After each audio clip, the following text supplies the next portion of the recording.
Hello అండి. Hi అండి. బాగున్నారా? మేమైతే చాలా బాగున్నామండి. అసలు మామూలుగా లేదనమాట పనులు. అసలు వీడియోస్ కూడా చాలా తక్కువ అండి. షార్ట్‌గా పెడుతున్నాననమాట. ఎంత పని అంటే అసలు పొద్దునుండి రాత్రి వరకు చేసే పని. రాత్రి అలసి పులిసిపోతున్నాననమాట. కాళ్ళ నొప్పులు మనం చేయక చేసామంటే మొత్తం అన్నీ పట్టేసుకుంటాయన్నమాట కాళ్ళన్నీ. అసలు వంట చేసేదానికి కూడా సహకరించలేదనమాట. ఈరోజు డే 2 మిరపండి. ఈరోజు రెండో రోజు మిరప నాటుతున్నాం అనమాట. అంటే నిన్న సగం అయిపోయిందనమాట. ఈరోజు సగము. ఈరోజు మామూలుగా అయితే ఒక వారము పగులు వస్తే 9 నుండి 6 వరకు, ఒక వారము తెల్లవారుజామున 3 నుండి మధ్యాహ్నం 12 వరకు అలా ఉంటుందన్నమాట. ఈరోజు సోమవారం కాబట్టి మారిందనమాట. కరెంట్ అంటే తెల్లవారుజామున 3 నుండి 12 వరకు. అంటే నేను 3కు లేచాను అనమాట వంట చేయడానికి. 6 కల్లా కూలీలు తోటలోకి వస్తారనమాట. మనం వంట చేసుకొని ఎత్తుకొని వెళ్ళాలన్నమాట. పొద్దున వాళ్ళకు వంట పెట్టాలన్నమాట. అంటే అన్నం పెట్టాలి, మనం చేసింది ఏదైనా పెట్టాలని. నాటేటప్పుడు ఇక్కడ స్వీట్ ఏదైనా అది పాయసం కానీ ఏదైనా పెట్టడం ఆనవాయితీ అనమాట.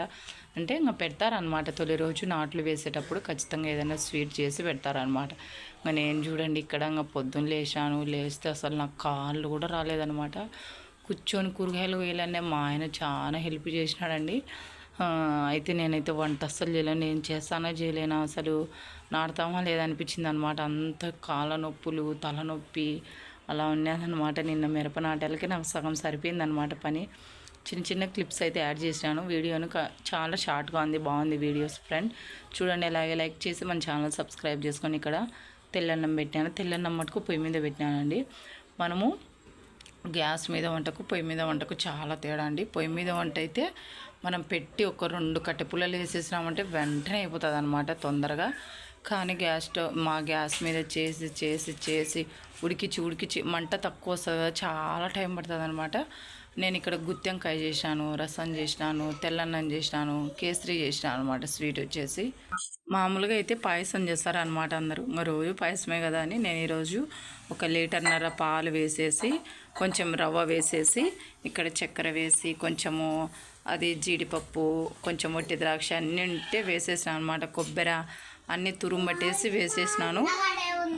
1 లీటర్న్నర పాలు అయితే వేసాను అనమాట. ఎంత కేసరి అయింది. మాకు ఈరోజు కూలోళ్ళు 6 మంది అనమాట. ఇంకా మేము ఉన్నాం కదా, అందరం ఉన్నాం కదా అనేసి కొంచెం ఎక్కువ.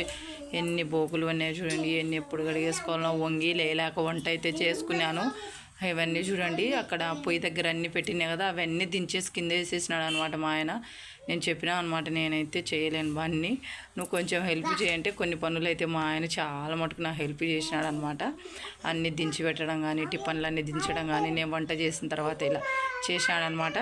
మిరప ఇక్కడ పై తోట అయితే కొంచెం ఉందండి కొదవ. అంటే 12కు కరెంటు పోతుంది అనమాట. ఆ లోపల ఒక పక్క నీళ్ళు వాడుతుంటే ఒక పక్క వాళ్ళు అలా నాట్లు వేస్తూ వస్తారనమాట. అయిపోతుంది ఈరోజైతే అయిపోతే ఇంకా సగం రెస్ట్ ఏమి ఉండదండి. ఇంకా డైలీ మడవాలి కదా, అంటే ఇంకా రోజు నీళ్ళు వేయాల్సిందే అనమాట మిరపకు. ఈ రోజు నుండి స్టార్ట్ అయిపోతుంది అనమాట.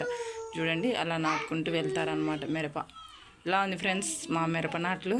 కామెంట్ చేయండి, అలాగే మన ఛానల్ ఖచ్చితంగా లైక్ చేయండి, ఖచ్చితంగా సబ్స్క్రైబ్ చేయండి. మామూలు కష్టం కాదండి. ఇక్కడ మా అత్త నారు అందిస్తుంది అనమాట. నాటు అంటే మామూలుగా ఉండదండి. వీడియో తీసేదానికి అంటే టైం లేదనమాట. అంటే నాటే వాళ్ళకు మేము నారు అందిస్తూ ఉండాలన్నమాట. గబగబా వాళ్ళకి ఆ పుడిదలో మనకు మోకాలు వరకు లోపలికి పుడకుతాయండి. కాళ్ళు లాక్కొని ఆ పుడిదలో వాళ్ళకు నాట్లు తొక్కకుండా నారు అందియాలన్నమాట. నారు అందిస్తా అంటే వాళ్ళు కైలో వేసుకుంటూ పోతారనమాట. చాలా కష్టం అండి. మిరప ఇవి చిన్న చిన్న మొక్కలు కదా, అవి తొక్కకుండా జాగ్రత్తగా అలా మనం అందిస్తా అంటే వాళ్ళు నాట్లు వేస్తారనమాట. చాలా కష్టం అండి. ఇది ఫుల్ వీడియో తీసేంత టైం లేదనమాట. అందుకే కొంచెం అక్కడ నాకు ఎక్కడన్నా వీలు ఒక 2 మినిట్స్ 3 మినిట్స్ అలా ఉన్నప్పుడు నారు తీసిపోయే వాళ్ళు ఇచ్చేటప్పుడు అలా కవర్ చేసినా కానీ ఈ బుడ్డలో మామూలు విషయం కాదండి. అలా గంపకు పెట్టుకొని మనం నారు అందియాలన్నమాట వాళ్ళకు తొందరగా. ఎంత తొందరగా అందిస్తే అంత తొందరగా మనకు అయిపోతుంది అనమాట. ఇలా మొత్తం అయితే నాట్లు అయితే వేసినారు. అటు సైడ్ అంతా, ఇటు సైడ్ కొంచెం ఉంది అనమాట కొదవ. సబ్స్క్రైబ్ చేసుకోండి ఫ్రెండ్స్. అలాగే వీడియో నచ్చితే లైక్ చేయండి, అలాగే షేర్ చేయండి. మీ సైడ్ మిరప ఎలా నాటుతారు, ఈ విధంగానే నాటుతారా? ఇలా కయ్యలు అంటాం అనమాట మేము. కయ్యలో 4 వరుసల మిరప ఉంటుంది అనమాట. ఈ విధంగా నాటుతారు. మీ సైడ్ ఎలా మిరప వేస్తారు, ఎలా నాట్లు ఈ విధంగానే ఉంటాయి లేదనేది కామెంట్ సెక్షన్లో కామెంట్ చేయండి ఫ్రెండ్స్. ఇక్కడ చూడండి, ఇటు సైడ్ అంతా అయిపోయినాయి అనమాట. అటు సైడ్ బీడు ఉంది కదా, కొంచెం నాటడానికైతే మాటలు అయితే చెప్తాం కానీ చాలా కష్టం అండి. ఇట్లా పొలంలోకి వచ్చి చేయడం చాలా కష్టం అనమాట. నాకు ముఖ్యంగా ఇక్కడ మా ఆయన మడవ వేస్తున్నాడు చూడండి, అది పారుతా ఉంది కయ్య. ఆ కయ్యలో నాటైతే వేస్తారనమాట. మిరప అయితే నాటంతా అయిపోయిందండి. అక్కడి వరకే నేను కొంచెం అయితే తీయగలిగినాను అనమాట. ఇంటికి అయితే వెళ్తున్నాము. మా ఆయనకైతే తడిసిపోయిందనమాట, మామూలుగా లేదు, అలసిపోయినాడు అనమాట. మడవ వేసేసి నేను నాట్లు అందించి ఇంటికి పోతే ఇంకా నావి అక్కడ సామాన్లు అక్కడే ఉన్నాయన్నమాట. అవన్నీ కడిగేసుకోవాలి. అవన్నీ ఎంత పని ఉంటుందంటే ఇంటికి పోయినాంచి ఇంకా మా చిన్నోడు లేదన్నా కొంచెం రెస్ట్ అనమాట. చిన్నోడు ఉంటే ఇంకా ఇబ్బంది పడింది అనమాట. ఇది ఫ్రెండ్స్ ఈరోజు బ్లాగ్ వచ్చేసి